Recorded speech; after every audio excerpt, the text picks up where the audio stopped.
154वां दिन।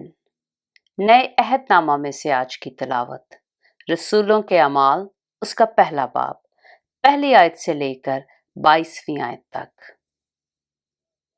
ए थियोफिलुस, मैंने पहला रिसाला उन सब बातों के बयान में तसनीफ किया जो यीशु शुरू में करता और सिखाता रहा, उस दिन तक जिसमें वो उन रसूलों को जिन्हें उसने चुना था रूह कुदस के वसीला से हुक्म देकर ऊपर उठाया गया।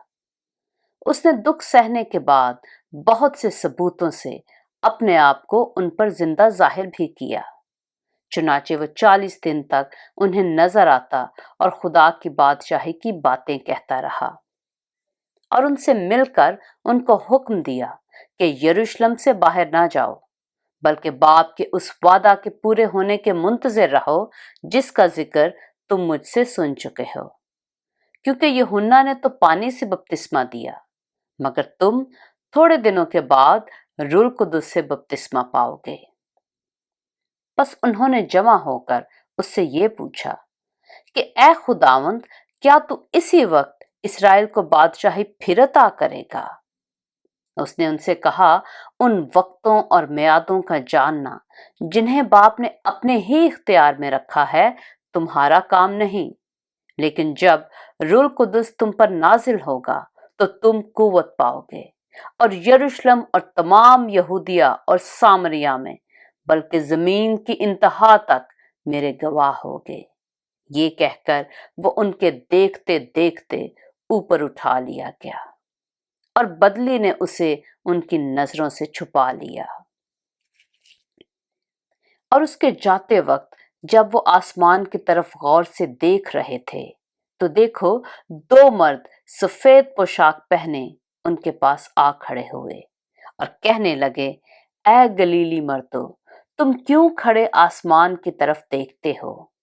यही यीशु जो तुम्हारे पास से आसमान पर उठाया गया है, इसी तरह फिर आएगा जिस तरह तुमने उसे आसमान पर जाते देखा है। तब वो उस पहाड़ से जो जैतून का कहलाता है और यरूशलेम के नजदीक सब्बत की मंजिल के फासला पर है, यरूशलेम को फिरे और जब उसमें दाखिल हुए तो उस बालाखाना पर चढ़े जिसमें वो यानी पतरस और यूहन्ना और याकूब और इंद्रियास और फिलिप्पुस और तूमा और बरतलमाई और मत्ती और हल्फई का बेटा याकूब और शमौन जेलोतेस और याकूब का बेटा यहूदा रहते थे। ये सब के सब चंद औरतों और यीशु की मां मरियम और उसके भाइयों के साथ एक दिल होकर दुआ में मशगूल रहे। और उन्हीं दिनों पतरस भाइयों में, जो तखमीनन 120 शख्सों की जमात थी, खड़ा होकर कहने लगा, ऐ भाइयों, उस नविश्ता का पूरा होना जरूर था जो रूह कुदस ने दाऊद की जुबानी उस यहूदा के हक में पहले से कहा था, जो यीशु के पकड़ने वालों का रहनुमा हुआ, क्योंकि वो हम में शुमार किया गया और उसने इस खिदमत का हिस्सा पाया। उसने बदकारी की कमाई से एक खेत हासिल किया और सर के बल गिरा और उसका पेट फट गया और उसकी सब अंतड़ियां निकल पड़ी।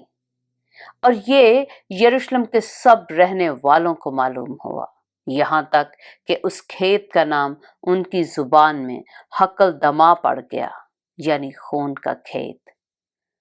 क्योंकि जबूर में लिखा है कि उसका घर उजड़ जाए और उसमें कोई बसने वाला ना रहे और उसका ओहदा दूसरा ले ले। बस जितने अरसा तक खुदावंद यीशु हमारे साथ आता जाता रहा, यानी यूहन्ना के बपतिस्मा से लेकर खुदावंद के हमारे पास से उठाए जाने तक जो बराबर हमारे साथ रहे, चाहिए कि उनमें से एक मर्द हमारे साथ उसके जी उठने का गवाह बने। पाक कलाम के पढ़े और सुने जाने पर खुदावंद की बरकत हो।